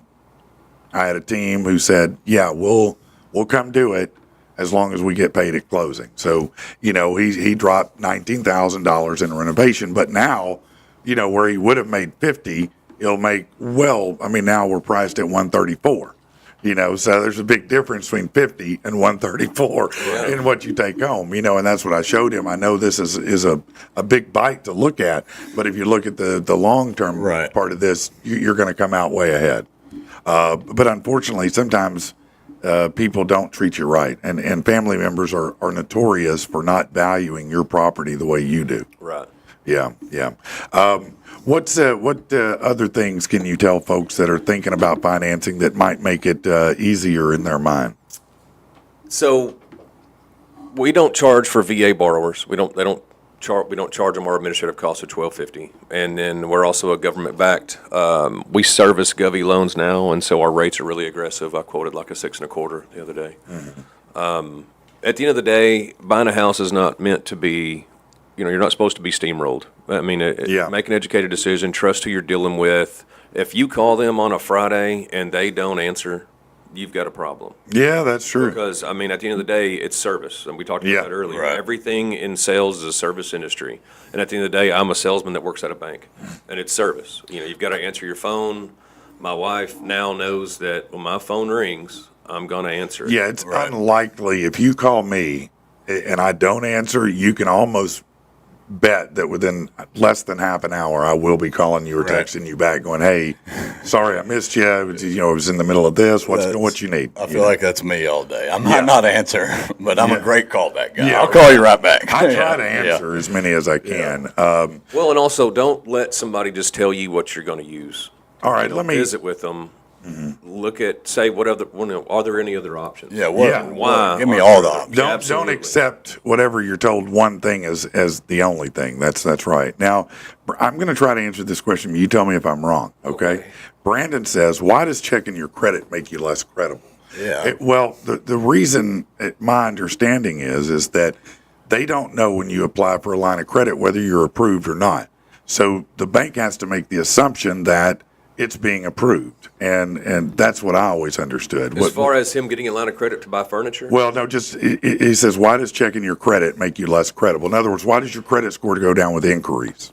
So you're just trying to look to see what you got. Well, but a hard inquiry is 15 points. But you've got a 30-day window whenever you first apply. You got 30 days from that day to apply with other lenders and it not negatively impact it. But why, I don't know. I think it's because you're applying for credit, and so now you're more of a credit risk. So it's all about the risk for the They bank. really split those hairs. Oh, yeah. Like, you know what I mean? Because that's something that always drove me crazy. It's like, well, I just want to see what it is. It's like, well, you're gonna lose a couple. It's gonna be less than. Now they do a lot of what's called soft pulls to check that doesn't put that big hit, right? Is that correct? Some mortgage bankers do. I think all brick and mortar depositories, like what we are, we're a bank. So you do we hard. do hard inquiries, and the reason why I like that is when I was a realtor, I can't tell you how many times I would be a week from closing, and some lender would be like, "Oh, I didn't see they had a bankruptcy. Well, I didn't see that they had a tax lien." Oh, that pisses me a off. hard inquiry, like I pull public records, It's going to show everything. absolutely. Right. And we're going to know within margin, everything, unless something comes up that wasn't on that report. Like, so these borrowers, they missed a payment in January, and it was January the 11th when I pulled credit. Mm-hmm. Well, that payment was supposed to be paid January the 16th, and so they paid it on the 18th. And it was 30 days. You have a 30-day window to make a payment and not be reported late. Right. You'll pay the $15-$20 or whatever, but it's not a late payment until it rolls over 30 days. Right. If you can get in at day 22, you're still clean. You can do day 29. Yeah. I mean, as long as it registers before that 30-day rollover. Yeah. But in this one, because it reported later, I had that, a 782 credit score. Mm-hmm. And then after that, it dropped to a 672. Wow. And That's so, a big hit. Yeah. No, it was a 762 to 672. But so it dropped at 90 points. Wow. And that was, like I said, this is just the newest thing. I mean, every person's different. Every situation is different. Right. So, but it also runs through what's called an AUS, an automated underwriting system, whether it's Fannie Mae, Freddie Mac, rural development. Those are the three that really underwrite. And so VA goes through Fannie, FHA goes through Fannie majority of the time. But rural development has their own thing. But so it spits out an answer, yes or no. Right. It's approve eligible, approve ineligible, or refer. Refer is, it's nothing here is looking good. Right.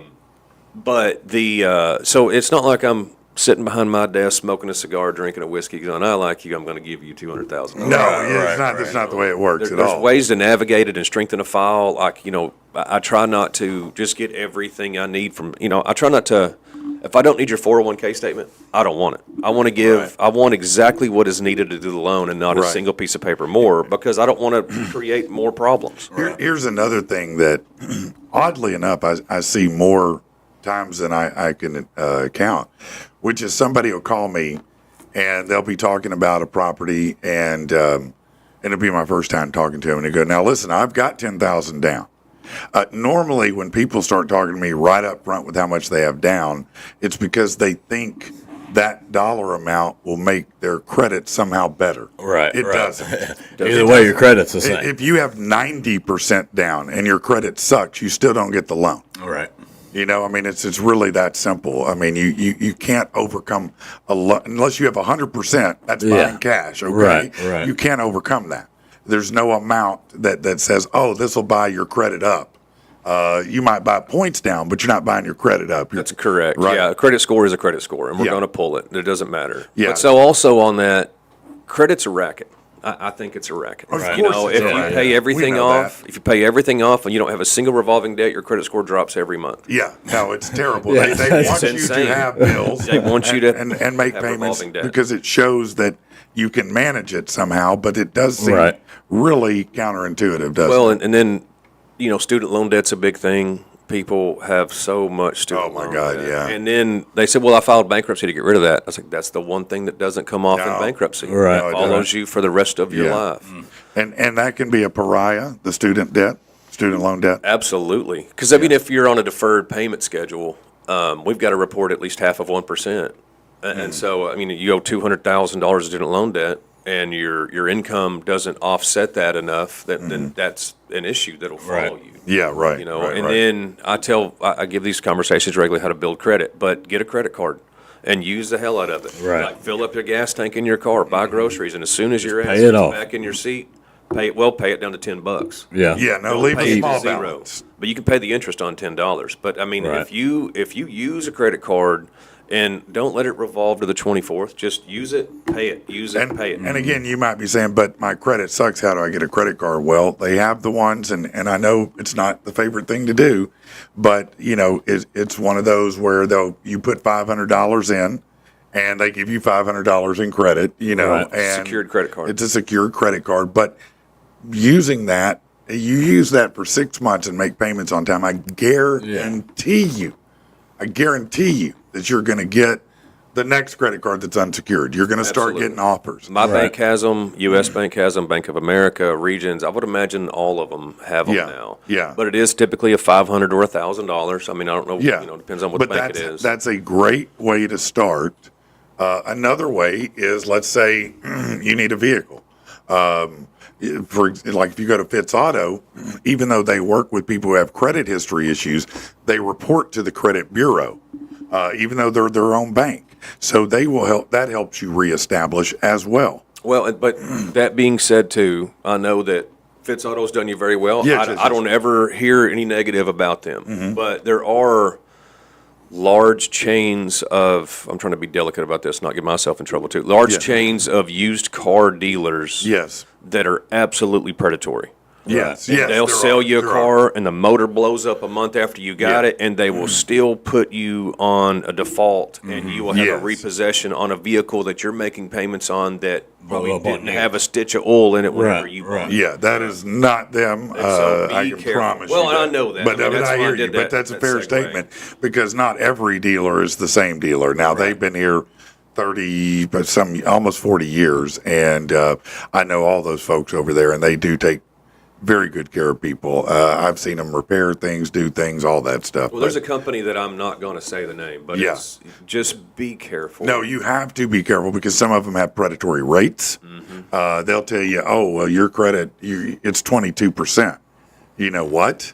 Yeah, no, you think I'm kidding? I'm not kidding. I've seen rates as high as 30% out there, which is insanity. And then they're paying weekly for the car. Yeah. Because that's all they can afford, because they can't manage money that well. And Yeah. so there's just some layers to this. I mean, Yeah, no, you have to be careful with the dealers like that. Now, Fitz is different, but I hear what you're saying, and you're right. There are a lot of reckless junk slingers that will put you in a crap wagon and set you up for failure. And that goes back to how we were talking earlier, the customer service. Yeah. You know what I mean? It's like customer service is really just a blanket term for treating somebody, you know what I mean? Just like you would want, somebody to treat you if you were buying a car or a house or whatever. Now, listen, here's proof in the pudding. Tasha said, I had to get a second credit card to start building my credit. After 4 months, they gave me my money back and upped me from $200 to $2,000. So, see, that's what I'm talking about. So, even though sometimes it feels like you're looking down the barrel of a gun, or you're looking up at the highest mountain you got to climb, it's not as bad as you might think. Right. There's a map to get there, and it's not one that's hard to understand. It's just a matter of being disciplined about doing it, and that is the hardest thing. Well, discipline. it's just like being on a diet or working out or else. anything It really is. that you're trying to do to better yourself and better your situation is download a credit monitoring app. It's paying attention to Right, it. right. It Yep. makes It's being it, conscious. Absolutely. Just like if I'm just, I don't know. I mean, if I just wanted to eat crap, and I don't, my family, we eat pretty well, and I cook all the time because I'm a nerd. I read into Yeah. shit, and I don't like to eat a bunch of processed food. And my buddy's Yeah. mom said you stay on the perimeter of a grocery store. Yeah. Go on the inner aisle, stay on the perimeter. Right. It's always Right. resonated with me 20 years later. But, it's just paying attention. Download Credit Karma, Credit Sesame, Credit Wise. Those are all Any of good those. ones. And it ties into your FICO, which is your Experian account. Mm-hmm. And just pay attention. Well, yeah, with Credit Karma, I can speak to because I use it and I have used it for a long time, which is not only can you see your scores, but it shows you the items that are problematic.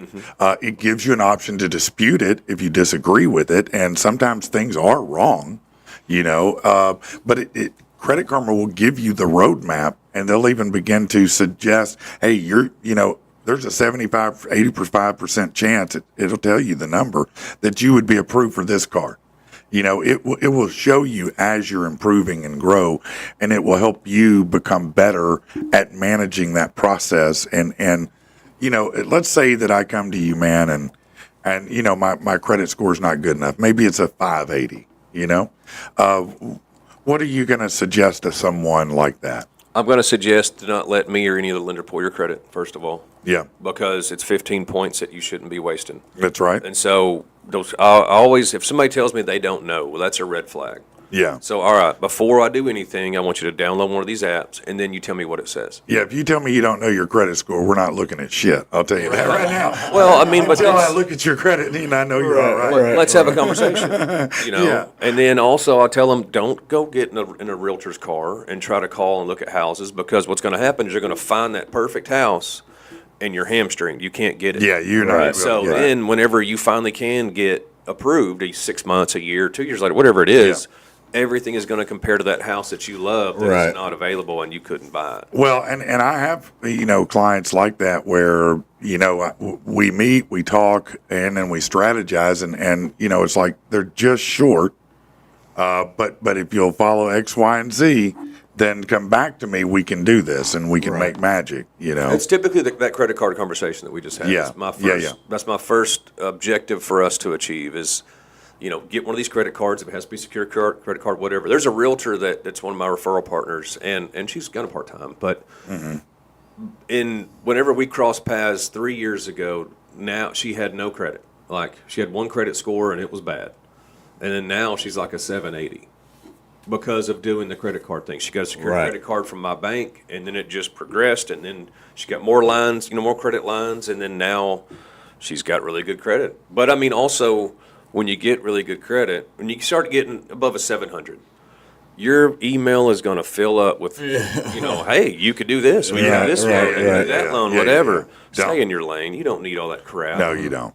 But I mean, taking your lunch. Don't go out to eat all the time. Yeah, I You mean, know what I that's mean? When a you're trying to buy a huge house, thing. that's a conversation too of, hey, just go out once a week. Right. Don't go calling DoorDash every day of the week because Yeah. now you're trying to save money. And then it's that monetary conversation or maybe consumer conversation. You have to read. Let's try to navigate this. You have to. I think as if you're a couple, as an individual, you can have that conversation with yourself. But as a couple, you have to sit down and you have to go, okay, so what is the priority?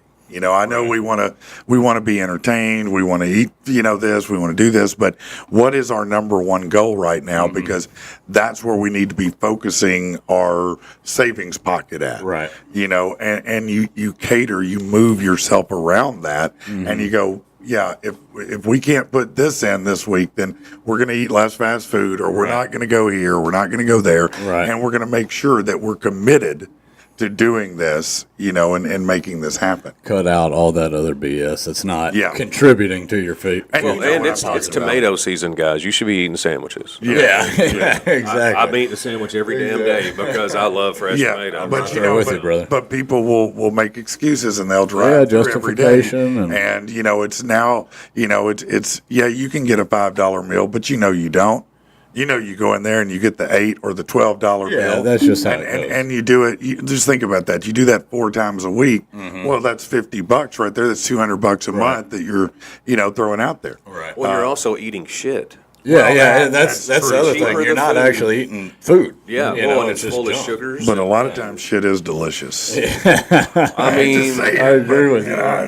Hey, look, I ate a frozen Totino's square pizza the other night, and I bought it a month ago, and I was like, I just want to eat this trash piece of shit pizza right now, and it was fantastic. Yeah, it's like the square pizza back in school, man. Yeah, the cafeteria pizza. Whoa, no, those were delicious. Those are amazing. Yeah, no, you get that. If I could buy those, I promise you, I'd have them in my freezer. I'd have that right now. Yeah, you get the pizza, the corn, and the salad. That's how that rolls, that was right? The triple combo. Yeah. And that was a good time. And a little square thing of milk. Yeah. Man, a couple of those. Get the little chocolate milk going. Man, I think it's an interesting point though, because I'm all about just that kind of stuff. Like cut out those dumb calls. Quit keeping up with the Joneses. Quit buying dumb shit. To impress people that you don't like anyway. Yeah. Like I feel like so many people do that. We're all I don't have money. I feel like we all live in Arkansas, right? Yeah. We're all under kind of one umbrella, but we've all got more money than we give ourselves credit for. It's just the stupid shit that we spend it on. You're right.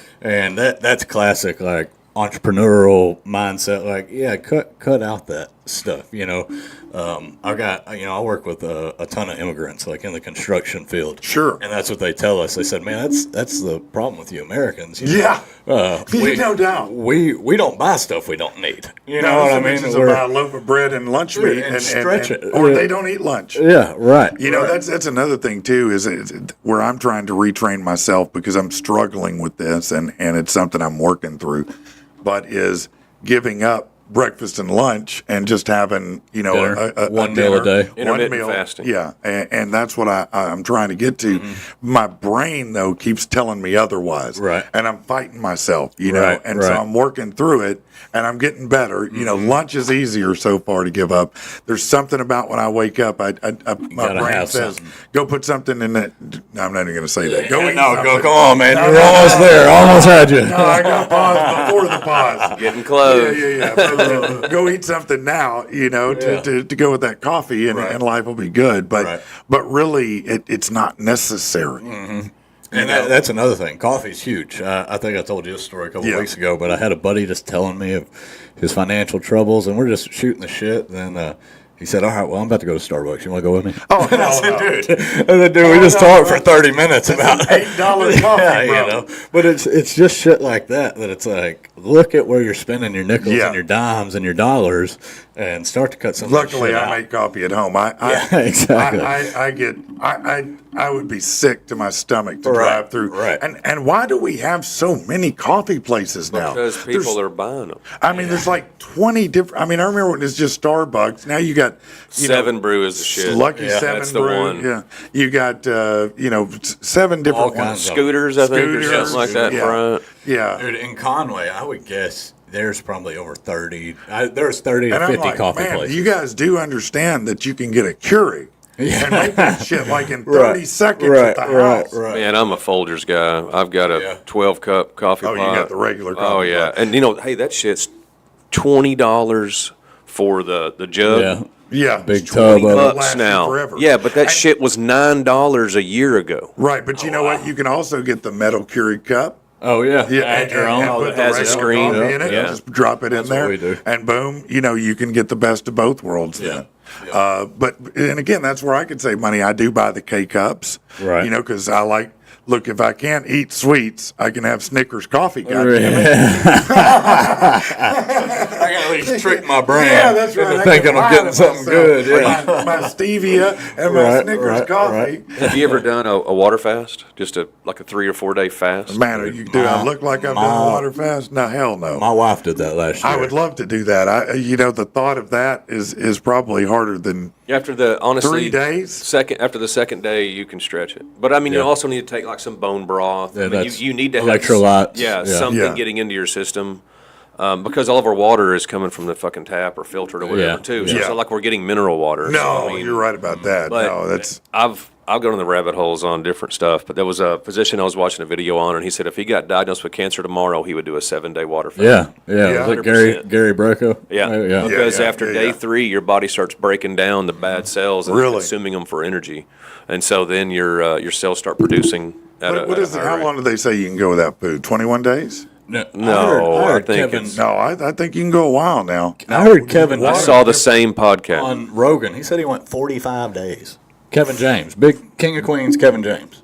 Man, is he skinny now? No, he's a big yeah. dude. Yeah. No, but it was for a role, and he Okay. Yeah. he Yeah. said he loves Must've food been and he for eats Hitch. and works out. It works his ass Or off. the wrestling one? It started with like a 3-day, but like you said, once you get to day 2 or 3, you're like, man, I can keep pushing this. I can Yeah. absolutely do. I can go all day because I'll just forget to eat if I've got a lot Right. going on. See, Jesus, I would you please give me that. But you're like, dude, I need that problem. Man, I have to beg you, please make me Right, forget to right, eat. right. Man, I've been at my house and I'll drink a beer, just to get home late. I sip on a beer and I was like, man, that really went to my head. Oh shit, I haven't eaten Yeah, Yeah, eaten because I don't since eat last anything. night at 7 o'clock. Yeah, no, that's wild, and I would like to get to that. Now, I know you can't go with without water like that, but yeah, so it just starts eating the bad cells, basically, is what They you're saying. say. Yeah. I don't know. Well, you're certainly On gonna wood, I haven't had to test it with cancer. you're Right, certainly right. gonna lose weight or whatever, though. Yeah. I mean, right? Yeah.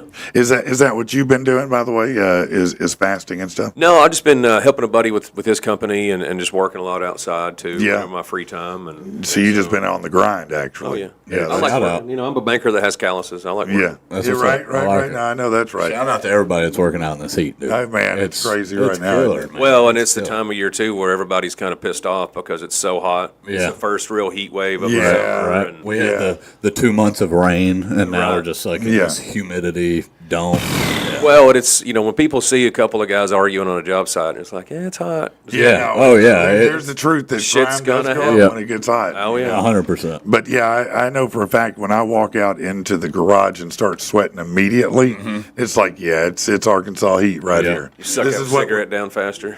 Man, you don't even want it, Yeah, exactly. because some people, man, it's a trip for them when they haven't been here. They might be coming from anywhere else in the country, and they get off a plane and they go, Yeah. Like, Jesus because Christ. it's like water they're breathing in. It's like they have to get part fish to live here. We took beginning of the month. What is it? Yeah. Beginning of the month, I drove up to Duluth, Minnesota, and got my father-in-law and drove him back. Yeah. He's kind of got early onset dementia, and I didn't want to put him to Chicago O'Hare, get Right, him down right. here and come stay with us for a few weeks. But took him back on the way back up there, of which my son and I drove him back, and we were gone for 31 hours. It's a 14-and-a-half-hour trip. Wow. We were rolling. Yeah. That Oh, kid yeah. drove all night, like he slept most of the way. And so Yeah. about 11 o'clock, he started driving so I could get a little shut-eye in. At 5, that dude had a 1,000-yard stare. He was just Yeah. dialed Yeah. in, man. I was like, get in the passenger seat. Right, Calm chill out. down. See, I can't. I couldn't sleep with my kid driving, even though he's a grown ass. Yeah, man. he's 18.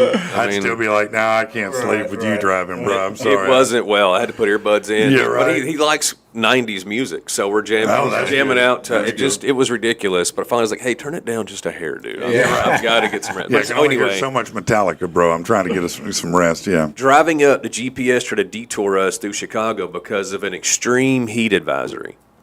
And so I decline that shit. We're going north. Right, I'm not right. taking a bypass east to Right. go around whatever your problem is. Right.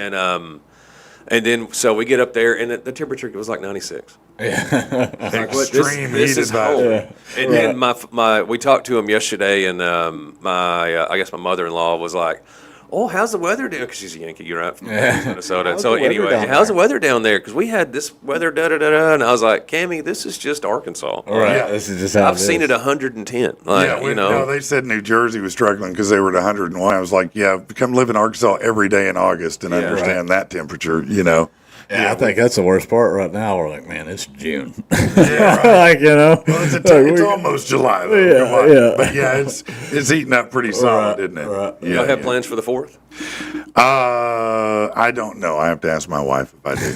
My wife asked me, "Do we have any plans?" Like, I haven't said anything to anybody. What do you have going on? Seems like we might be doing a float trip. I don't know. You're not That's what going I to seem the like. amateur hour on the Spring River, are you? No, what's on the no? Spring River just I go gets to Washita. crazy on those. Okay. We kayak usually the Washita. Oh, so you're going from Blakely Dam? Yeah. The typical run, is at 3 hours roughly. You stop at the sandbar in the middle, and everybody does stupid shit. I have saved a dozen people that get split at that island. Yeah. And it's like always kids or a drunk woman or something. Left behind. Well, no, they're just out of their Oh. tube, and they get separated from their tube, and because you have that island Oh that yeah, goes around to the yeah. left. Yeah, right. And it's like, pay attention. What are you doing? Like, I know this is fun, but rivers do kill people everywhere. And So, yeah. float. I'm a floater. 100%. I've got Yeah. 2 canoes, a kayak, tubes. Yeah, I we mean, like I it love too. it. But keep your head out of your ass. And I drink a lot when I float. Yeah. If I'm not driving. Yeah, me too. So, Yeah, I mean, because I'm it's there to fun. party and have Yeah. a good time. But sometimes people on that island, you never know what you're going to see. You're always going to see something interesting. Right. But there was one time a couple summers back where this couple just decided to just get it in. Oh, shit. It's like, on Right there the on the Washita? man, yeah. And I'm like, what are you doing over here, you fools? There are He's a kids good over closer, isn't he? here. Clearly he was. He was a Got to good go closer. before I'll the give him float that. trip was over. Yeah. I know there's kids nearby, but Yeah, we about to shut it down. yeah, all right. Jesus Christ. Well, man, listen, thank you so much for coming in and sharing that with us. And It's good to see you, oh sir. no, it's always good to see you. Big thanks too to Chris Dickie. Yeah, that was super over at Big interesting State. Really conversation. great conversation with him. Of course, thank you as Yeah, always, of my course, brother. brother. Of course, love the Mr. hang. Bundy. Love the hang. And tell them if they need to get a hold of you for electrical work. How do they do it? Man, you can reach out to me at Bundy Electric on Facebook. Tasha, you can hit me up and we'll get you fixed up over there. We can work with you and get you done whatever you need. But yeah, Bundy Electric on Facebook, or just hit me up at 501-358-2762. That's right, T-Mac, you family around here. Yeah, we'll get you. We'll get Hey, you taken hold care on, Latasha, don't pay your credit cards all the way off. Leave $10 on them.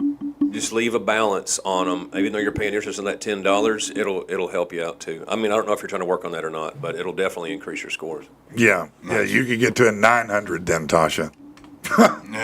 She's like 8 something. All right, everybody. Well, listen, it is awesome. Don't forget, if you need real estate help, I'm here for you. And I promise, if you're a first-time buyer, I'm going to make this process it will not be the stressful process that a lot of people go through. You're going to know what to expect, how to expect it. You're going to know all the things you need to know and be 100% comfortable you're making a good decision, because that's what it's about. Thank you guys again, and we will see you tomorrow. See you Is later. tomorrow Friday? Yeah, Oh, Friday. shit, it's Friday. See you Friday. then. Christ.